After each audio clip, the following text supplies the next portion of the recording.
Good morning.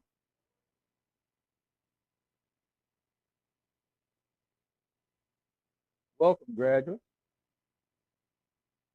There's a few things I want to address to you this morning, and a rather simple message, but I believe an important one.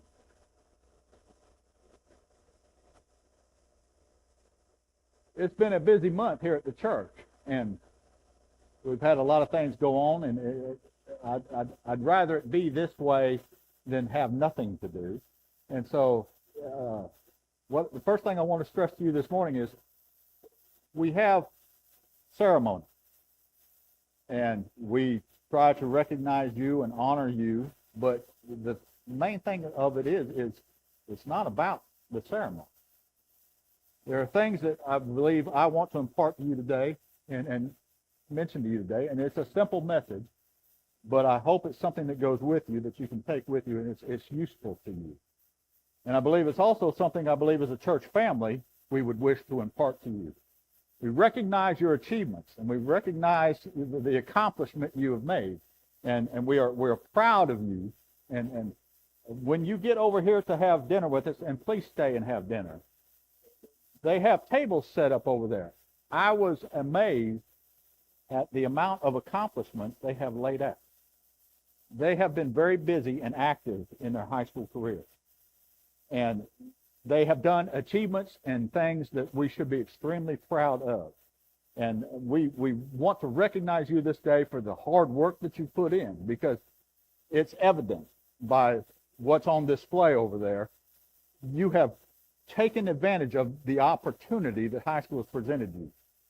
But the thing I think most we want to make sure you know today is you're not done yet. That you've come this far on the journey and this far in what God is trying to shape and mold in your lives, but you're not done yet.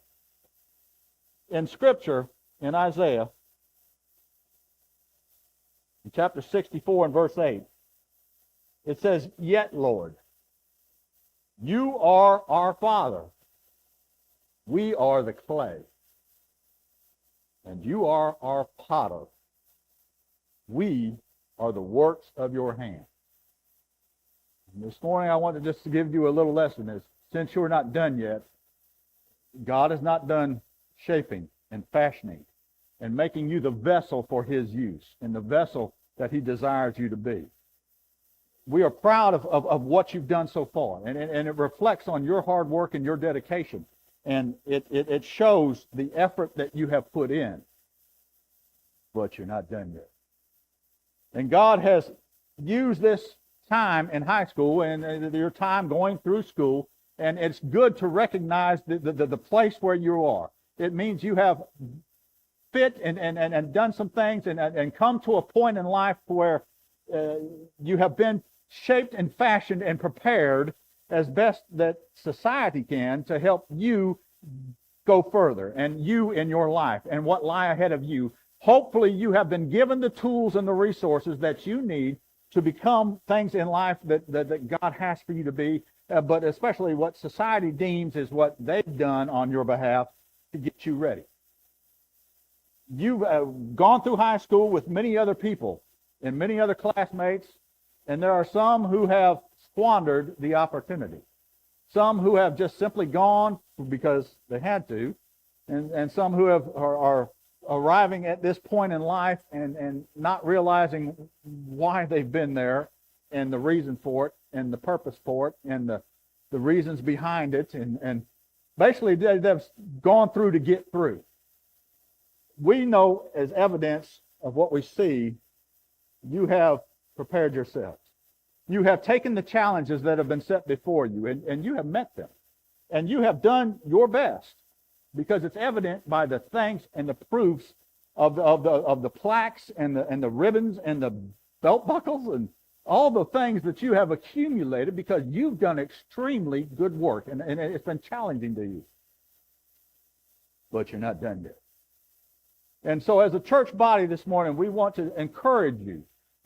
Next week you get to go and you get to walk the aisle, and they hand you a diploma for achievements that you've made as far as what society expects of you. But here today, we're going to tell you what God expects of you. Because you have been a part of us, and hopefully we have put input into your lives, and God has used us as a part of the journey of molding you and shaping you into the vessel He wants you to be and the vessel He designs for His use. Hopefully we've been some small part of that in fashioning and shaping and influencing. And your parents, my gosh, God has used them. You've been a gift to them for them to help mold and shape and fashion you into the person you've become. And it speaks well of them for all the things and the things that you've accomplished and done. And it speaks of their influence in your lives and the things and the opportunities they've provided for you. And they've made your education and made your success a priority in their lives. And God has used them to shape you. And so God hopefully has gotten you to this point on your journey and used us and used them and the hard work that you put in, all three of those, to fashion the clay to make a vessel for His use. But you're not done yet. There's a story in Jeremiah that God sends Jeremiah in chapter 18 and verse 1. It says, "The word of the Lord that came to Jeremiah from the Lord, go down at once to the potter's house. There I will reveal my words to you. So I went down to the potter's house, and there he was, working away at the wheel. But the jar that he was making from the clay became flawed in the potter's hands. So he made it into another jar, as it seemed right for him to do." I know that where you are today, there's been things that's been put in your life, and some things have been easy for you. You are smart and talented. And I know in your high school experience, some things you've just glided through, and it's been very easy. But I also know that along the way, there have been challenges, things that you've had to overcome. And it may not be the things of class. Algebra, the most useless thing I've ever heard of. But it's necessary. It shapes, it molds, it disciplines us. And so it puts a challenge in us sometimes that we think everything's working smoothly and we're being fashioned and made into something wonderful. And then something comes along. It could be a class that you've taken. It could be a challenge of some of the extracurricular activities you do. And something's come along that's been something that you've had to work at. And something that has worked you. That has had to refashion and get the flaws out and made you more disciplined or more focused. And things that have come along that have worked in your life that you think, well, here I am and I'm thinking this is going well and I'm being made and fashioned and molded and everything's just has been wonderfully smooth. And then all of a sudden, just a hand out of nowhere just grinds and presses and pounds you back into a big, wet, soggy lump. It's been necessary. These are the things God says sometimes. He showed Jeremiah that, Jeremiah, I am the potter and you are the clay, and in my hands, I'm going to mold you into what I have designed for you, what I have purposed for you. And this applies to all of us. We are all clay in the potter's hands to be fashioned and to be made and to be molded. Some of us, we know, I did a funeral about a week ago of a woman that was 105 years old when she passed.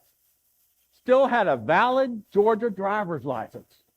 She lived life to the very end, and God at 105 was not done using her for the work He had for her to accomplish and do. She had ministered many times in her life to people and made an impact to people even at the age of 105. She was having an impact in people's lives, and God was using her, shaping her and fashioning her for a vessel He could use to His glory and to His honor. You're not done yet. And so this process of being made and fashioned into a vessel of honor is an ongoing process. It doesn't end today. You have accomplished much, but there's yet so much more God has in store. And He's shaping you and molding you and fashioning you into a vessel, hopefully, a vessel unto honor. A vessel fit for His use. A vessel that He can use to fill you with the things that he can use you and accomplish in you so that you can be poured out as a blessing to others. It doesn't end yet. It is a lifelong process, a lifelong journey. And sometimes the flaws show up as we go. Sometimes as God works and fashions to make us into a vessel that honors him and glorifies him, sometimes things go out and they are not smooth and they are not easy. And there are challenges yet to be met and challenges that yet lie ahead that you're going to think, man, I have just been squished again to a big ball of lump of mud. It's going to come. But it is not because God is angry. It is not because God is against you. It is not because God is not happy with you. It is because God knows there's more for you I can use you for my honor and my glory. But you must be made and fashioned into what I desire to get from you. It will seem like he's mad. It will seem like he's angry. It will seem like, God, why this? How come this? How come algebra? But there are things that are going to come along the journey and along the way that God is going to work out of you the flaws. He's going to work out of you the things that are impure. He's going to work out of you the things that do not fit his plan for your life. It is not because he's angry with you and you're a disappointment, but because he has greater things intended. Greater use, greater glory, greater honor for how you can be filled with the things he wants to fill you with. It is a blessing that God is active in your life, sometimes making sure he squeezes out the impurities, squeezes out the flaws, refines and redoes the cracks. It is to his glory he shapes you and molds you.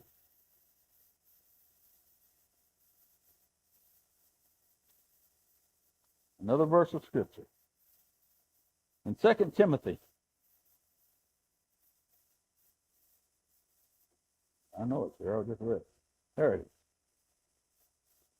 It tells us, now in a large house, there are not only gold and silver vessels, but also those of wood and clay. Some are honorable use, some for dishonorable. And so God fashions us and makes us and molds us, and sometimes what we become sometimes is determined by what he can shape us into. Sometimes what we're useful for sometimes depends upon the flaws that we insist remain that he wishes to work out.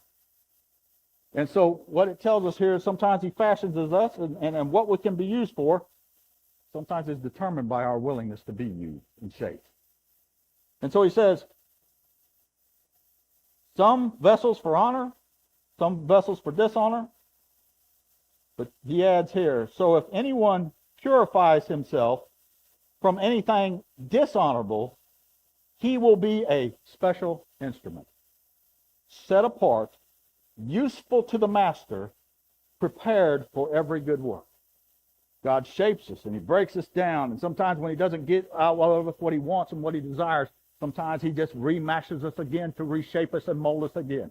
And he will do that until he shapes and forms us into something fit for his use, fit for his glory, and fit for his honor. And some of us have been mashed so much we don't know what we are yet. Because he is still shaping, still forming, still molding, still trying to get out of us the things that he can use us for that are for his glory, fit for the master's use, fit for things that honor him and glorify him. But also in doing so, it makes us something special in his image, in his sight, special for his use. It makes us something unique. It makes us something that honors God in our lives, honors God with our lives, something that we've let God do to us and in us and through us and for us, but mostly for something he can fill you with to pour out for someone else's benefit. You see, what good is a pitcher of tea if I don't pour it out and give you a glass? But if you are a vessel that can't hold the tea, well, use are you? So he molds and he fashions. And it says pretty much what he's telling us. It says, vessel unto honor, vessel to dishonor. It's your choice. How you were shaped and what you become and what you allow God to do through the pressures and sometimes the reshaping, the reforming, and the trials along the way. What you become sometimes is determined by you. And how fast you become it is especially determined by you. I know there's people out here that can testify they've been mashed and remashed and reformed and reshaped and remashed and mashed again. You can testify, if I'd have just yielded to what God wanted in my life, this would have gone a lot smoother. And the thing for what he intended for me and wanted to use me for would have been a lot easier. It's your choice. What God can get out of you depends on what you let God do with you. How you let him shape you and mold you. And times it's going to be because he just smashes you down and starts all over again. But it's for what he wants to make of you. It is for your best that he intends it. To shape you into a vessel that's worthy of his honor, but makes you become a special instrument in his hands. And what he can use you to pour out for the blessing of others. And what he can shape you into. Vessel of gold, vessel of silver, whether or not you insist on remaining clay. It gets molded over and over again. It's up to you. It's up to all of us. He shapes us, molds us, reshapes us, molds us, shapes us, and molds us. It is a lifelong journey and a lifelong process. And what we become is up to you. Our willingness to yield, our willingness to say, Lord, make me what is honorable and glorifying to you. Get out of my life the cracks, the flaws, the things that keep me and make me a hindrance to you rather than something that honors you. Shape me, Lord. Make me, Lord. Do what you have to do in my life, however many times you have to do it, to make me what gives you the glory, so that my life and what I hold is to your honor. That's what will make us a special instrument for God. It's up to you. And the biggest thing is, not done yet. It'll be a lifelong process of God shaping, molding, changing, putting things in you, getting things out of you that make you honorable and useful to him. And what you become, gold or silver or just a big lump of clay, is up to you. But let's present ourselves to God for his use. Let us give ourselves over to what is going to honor and glorify him. Because it's no fun being mashed and remashed and mashed and remashed. Many can tell us that from experience. Don't go through it. So what I wish for you, and I hope the church family wishes for you, that in the end, as God shapes and molds you and uses you for his honor and his glory, so that you become a special instrument, I hope in the end you become one thing, without wax. Now that sounds strange, but ultimately that's the ultimate end to this. That you become without wax. The term is sinacera. It is what the potters used to put on a sign out front of their shops. And they used to take the pot out after it was done and prepared and painted and all this. And they used to put the pot on display out front of their shop, and they used to put a sign under it, sinacera, without wax. Because they would put the pot out in the sun for the sun to beam down in the heat to expose if there were any flaws. And the potter, sometimes what they would do is, if they couldn't work the crack out, what they would do before they glazed it over and painted over it is they would take a wax and just kind of hide the flaw, hide the cracks. And they thought, well, this will get by. And it can still be used, and it just doesn't look perfect. Doesn't look like a special instrument, therefore I can't charge high price. But when a potter wanted to get the most out of his pottery and wanted to get the best out of it so that it was a special instrument that could be used for any purpose and just a beautiful, glorifying object to behold, therefore you would put something special in it to be used, he would say it is sinacera, without wax. Put it on display for everyone to see outside in the hot, bright sun to make sure that the flaws, if there were any, were exposed. That no one was trying to pull anything over on anyone else. That what was there on display was sincere, genuine, pure, honest, trustworthy, useful. May your lives grow to be without wax. So that whatever God shapes you into, for whatever use he intends for you, you are an honorable vessel. A special instrument, without wax in your life, without flaws, cracks, things that are hidden that sometimes have to be exposed and sometimes will be exposed. The vessel of honor that's fit for the master's use. May bless you, take care of you, prosper you in all that you seek to do. May you know that you have a church family that supports you and cares about you and has your best interest in mind. But the best interests of all of us center around one thing, that you are vessels to his glory. Vessels for his use. Pure, spotless, holy vessels without blame. That give him honor and glory and that make you a special instrument.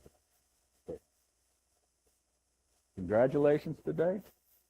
Family, church, when we go and celebrate, speak to these young people. Tell them you're proud of them. Look at their accomplishments. They have been busy. And our church has been extremely blessed. 2 of the last 3, I think, valedictorians. If I'm saying that word right. I say they help give my education. 2 of the last 3 valedictorians attended this church. Parents, you've done well. Church, you've done well. But mostly, you have done well. Keep up the good work. Let's have a word, please. Joey, would you come forward? We're going to sing a song of invitation. We have one more bit of church business to conduct today before we dismiss. It won't take but a minute, but we have a baptism.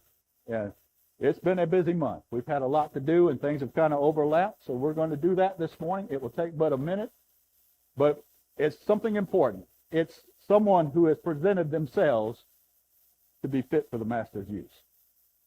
And so we'll take care of that at this time. Joey, let's sing a verse of invitation this